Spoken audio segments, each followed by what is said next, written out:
Hi అండి, నమస్కారం. ఈరోజు వీడియోలో రైస్ రెసిపీ అయితే చూపించబోతున్నాను. కావాల్సిన పదార్థాలు చూద్దాము. ఆవాలు, జీలకర్ర, ఎండుమిర్చి, శనగపప్పు, మినపప్పు, దానిమ్మ గింజలు, కొత్తిమీర, పచ్చిమిర్చి, మిరియాలు, అల్లం ముక్కలు, మెంతి పొడి, ఇంగువ, నెయ్యి, ఉప్పు, పెరుగు, ఇంకా కరివేపాకు. కర్డ్ రైస్ అయితే మనం చేయబోతున్నాము. దానికోసమని నేను ముందుగా అన్నం అయితే ప్రిపేర్ చేసుకున్నాను. ఇప్పుడు పోపు అయితే చేసుకుందాము. బొగ్గుల పొయ్యి మీద కడాయి పెట్టుకొని అందులో మనకు నెయ్యి అయితే వేసుకోవాలి. నెయ్యి వేసుకున్న తర్వాత పోపు గింజలు వేసుకోవాలి. నెయ్యి వేడి అయిన తర్వాత పోపు గింజలు వేసుకోవాలి.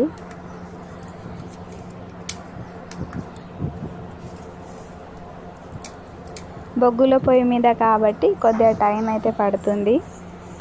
వేడయ్యాక జీలకర్ర, ఆవాలు వేసుకోవాలి. ఆవాలు చిటపట అన్న తర్వాత 2 రకాల పప్పులు వేసుకోవాలి. శనగపప్పు, మినప్పప్పు. బాగా కలుపుకొని అల్లం ముక్కలు వేసుకోవాలి.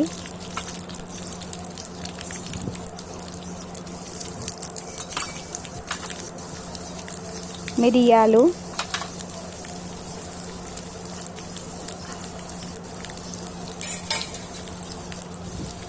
కరివేపాకు,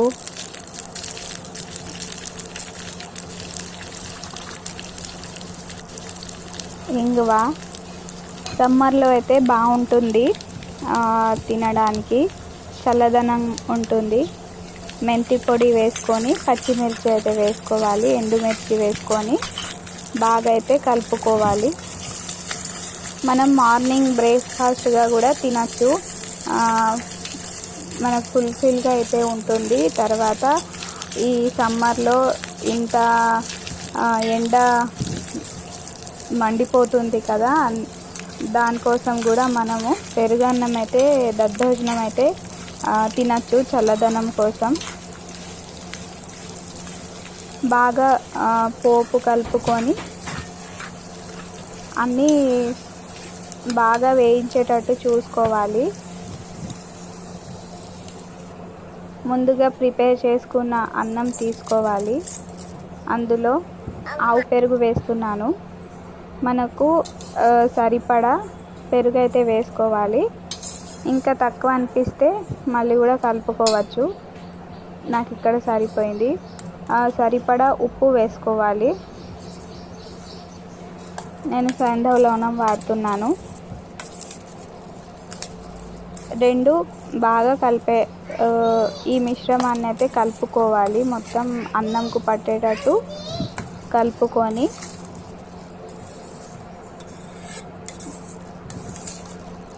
మనం ముందుగా తయారు చేసుకున్న పోపు అయితే వేసుకోవాలి.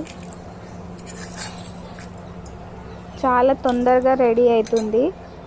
అన్నం వండుడు మాత్రమే. ఆ తర్వాత కొత్తిమీర వేసుకోవాలి. బాగా కలుపుకొని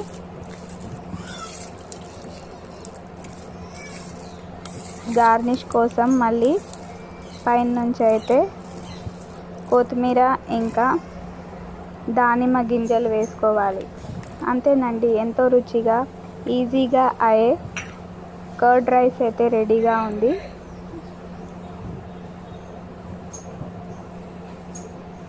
మీకు ఈ వీడియో ఎలా అనిపించిందో నాకు తప్పక చెప్పండి. అలాగే నా వీడియోని లైక్, షేర్ అండ్ సబ్స్క్రైబ్ చేసుడైతే మర్చిపోకండి. ఇంకో వీడియోలో కలుద్దాం. అప్పటి వరకు బాయ్.